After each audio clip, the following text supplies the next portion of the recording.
I'm joined now by the former NATO Secretary-General, Anders Fogh Rasmussen. Very good to talk to you today, sir.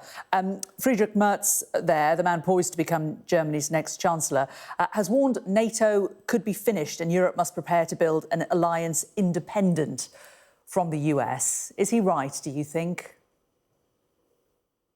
Yes, indeed. We can no longer count on an automatic assistance from the United States. The lesson learned is we must be able to stand on our own feet in Europe, and that includes an offer to deploy peacekeeping troops to guarantee security of Ukraine. It's a big step to send European troops into Ukraine.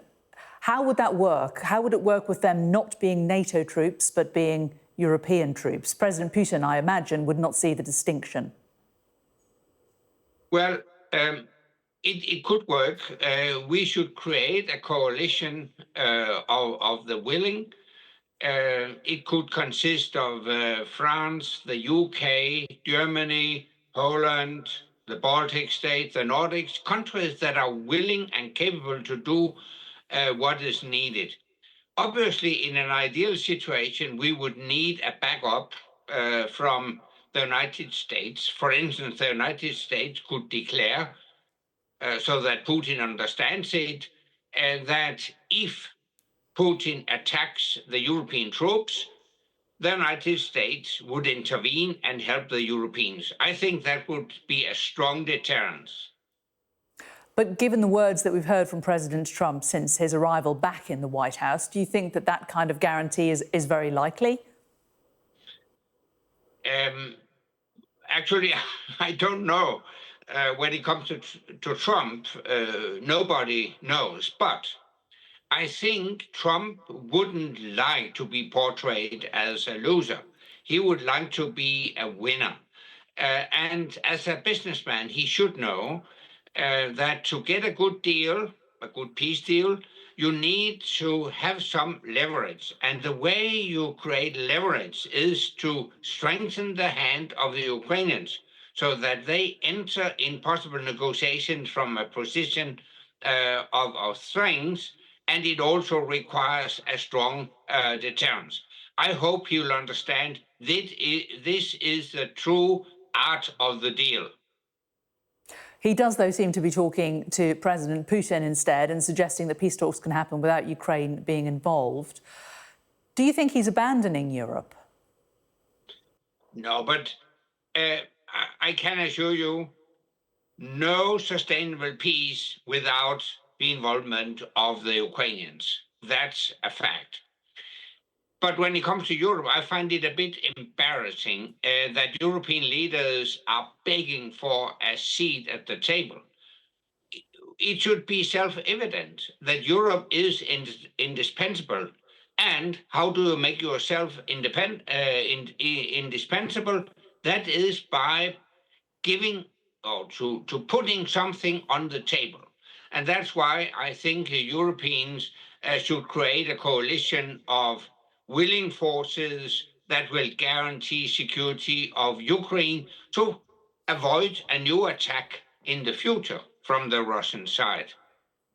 But this idea of creating this separate force, this kind of NATO light almost, I mean, does that in your mind suggest that the future of NATO is really in doubt, that NATO is crumbling and that it just cannot exist without America? I still think NATO is and should be the cornerstone of European security. However, it is high time that we in Europe understand that we have to be able to stand on our own feet. We need to invest much more in our own security. And by the way, the most efficient and least expensive way of guaranteeing the security of Ukraine in the future would be to allow Ukraine into NATO. Do you think that will ever happen, though? I mean, President Zelensky has said that he's willing to give up his premiership in return for NATO membership for the country. That's not really how it works, is it? It's a nice soundbite. But do you think realistically Ukraine could be part of NATO? Yes, indeed. tomorrow if we have the political will. So far, Putin has respected NATO's Article 5. That states we consider an attack on one ally an attack on all. And that's why Finland and Sweden joined NATO, and we should make exactly the same conclusion for Ukraine. But if the United States oppose Ukrainian membership of NATO, the next best solution would be to deploy a European force in Ukraine, hopefully backed by the United States. That would be almost as good as an guarantee, as the guarantees in Article 5. We're 3 years on from the Russian invasion. We are where we are, perhaps in a position that President Putin didn't think he would be, certainly not in a position that the Ukrainians hoped to be. But when you look at what's happened over the last 3 years, the amount of lives that have been lost on both sides, the amount of help that the West has given, logistically in terms of equipment, but not soldiers on the ground, do you think the West has failed Ukraine? No, the fact is Putin thought that he could conquer the whole of Ukraine in few days' time back in February 22. He failed, not least, of course, thanks to the bravery of the Ukrainian people.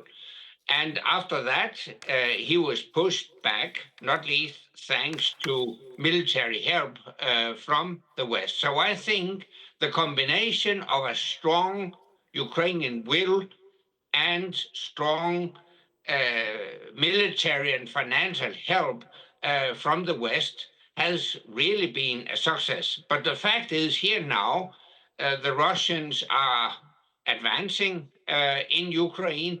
And I think the conclusion for our part should be the Ukrainians have the will to fight. It's our obligation to give them the means to fight against the Russians. Do you not think we should have sent those troops in sooner? Many lives potentially could have been saved. Beg pardon? Would you have liked to have seen European troops go into Ukraine sooner? Yes, indeed. I think time matters here. The sooner, the better. Because one thing is the whole discussion about giving territorial concessions to the Russians.